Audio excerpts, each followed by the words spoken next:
Good morning. I have a quick clip episode for you today, and this is a snippet from a conversation I did back in December with Zalando's podcast called Inside Fashion Marketing, and it captures a big shift I've been thinking about nonstop, which is how AI-enabled commerce is becoming part of the shopping journey and how that changes retail media in a pretty fundamental way.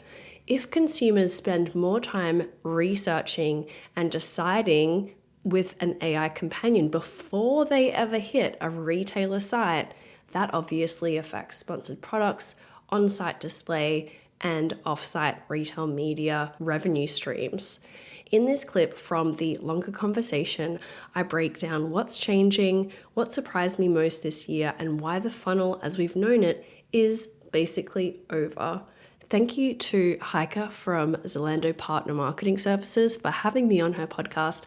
And if you want to listen to the whole episode, we'll link up to it in the show notes. Let's roll. So maybe we start with a little recap of this year.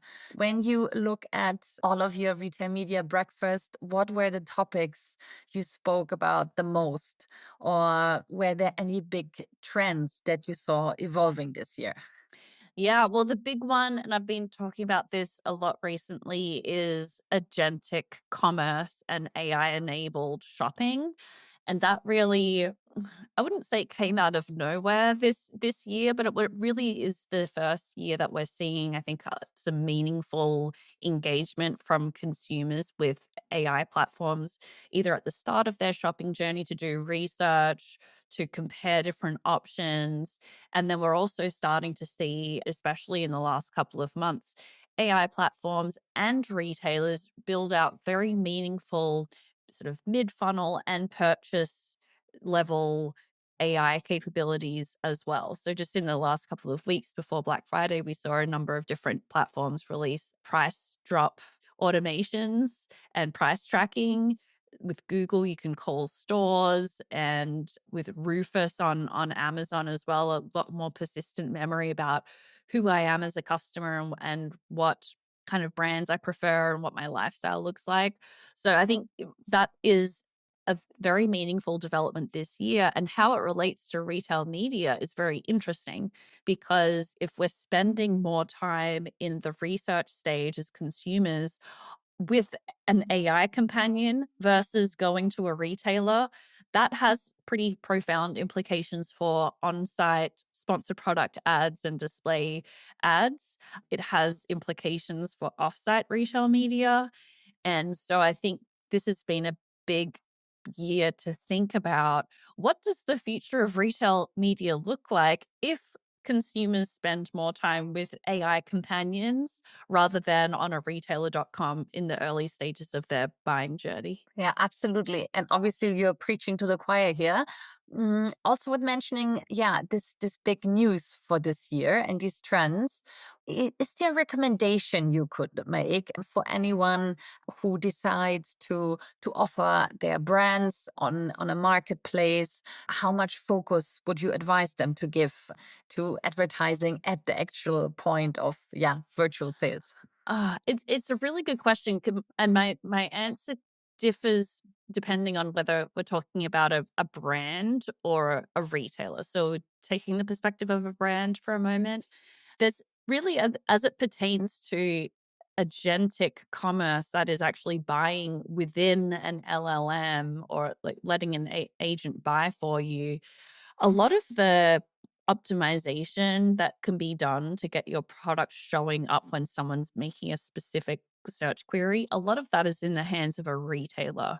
And if the retailer is doing all the right things from like an SEO perspective to get their products to show up in a product card on ChatGPT or Google AI mode, for example, or Microsoft Copilot, a lot of what is possible to optimize is in the hands of a retailer. So that's my first recommendation to brands, is to understand among their retail partners, retailers and marketplaces, how they are thinking about agentic commerce and AI enabled commerce, because there's only so much that you can do as a brand before it is in the hands of a retailer. These LLMs are partnering with retailers. They do not want to become retailers themselves. So they have to partner with them, and retailers have very different perspectives right now about whether AI is a friend or a foe.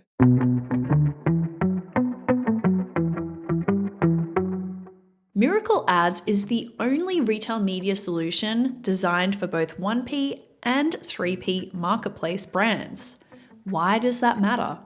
Marketplace sellers demand a seamless advertiser experience that still offers full funnel ad formats, and retailers need a flexible solution that allows you to scale your media business. Learn more at miracle.com. That's MIRAKL.com. And speaking about the big developments this year, what did surprise you the most? What surprised me the most actually is a number of retailers announced or really dug into algorithmic, sort of what we call a little bit cheekily black box algorithms for bidding on their retail media network. So Amazon at Unboxed announced an algorithmic bidding platform. This is something that Google and Meta have had for a long time, but also other retailers that I've been speaking with are building towards this as well. Instacart has an algorithmic capability. Albertsons, the grocer in the US, they are working on this. And I'm surprised because to me, as a former agency person, these black box algorithms are met with a lot of skepticism and in some cases derision, especially when we look at Google PMax. That was not a very well liked system from sophisticated media buyers because it was so locked down.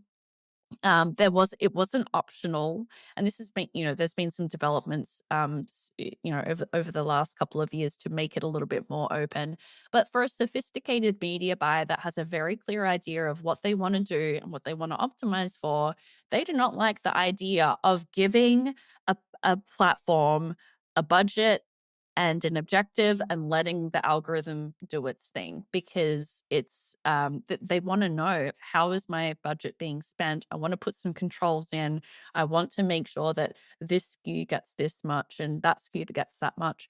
And within very large brands that are publicly traded, think about like big CPG multinationals, they have very, very, very specific guidance on where they are supposed to be spending their ad budget at different stages and across different brands and products. So I was surprised at the number of black box algorithms being released, because at least within my context of like very large sophisticated media buyers, they don't seem to be particularly well liked. But for these, I think what I understand from these retailers is they want to provide easy access to all types of advertisers, and quite possibly the types of advertisers that they are positioning these algorithmic models to are the more inexperienced advertisers who love the idea of giving the algorithm a budget and optimizing towards it. They don't have dedicated media buying teams or work with a fancy advertising agency. So yeah, that was my biggest surprise from the year. Yeah, it sounds like a matter of control versus efficiency, right? Yeah. And I think, that there could still be a good place for an algorithm in a sophisticated media buying strategy, much like, back in my Amazon days, we would still run automatic campaigns. And often they would surface really interesting keywords that we hadn't thought of, that hadn't come up in our research. So there can be a place for both. I just really believe that it should be optional, and there should be more sort of pathways for independent advertisers to manage campaigns independently of those algorithms.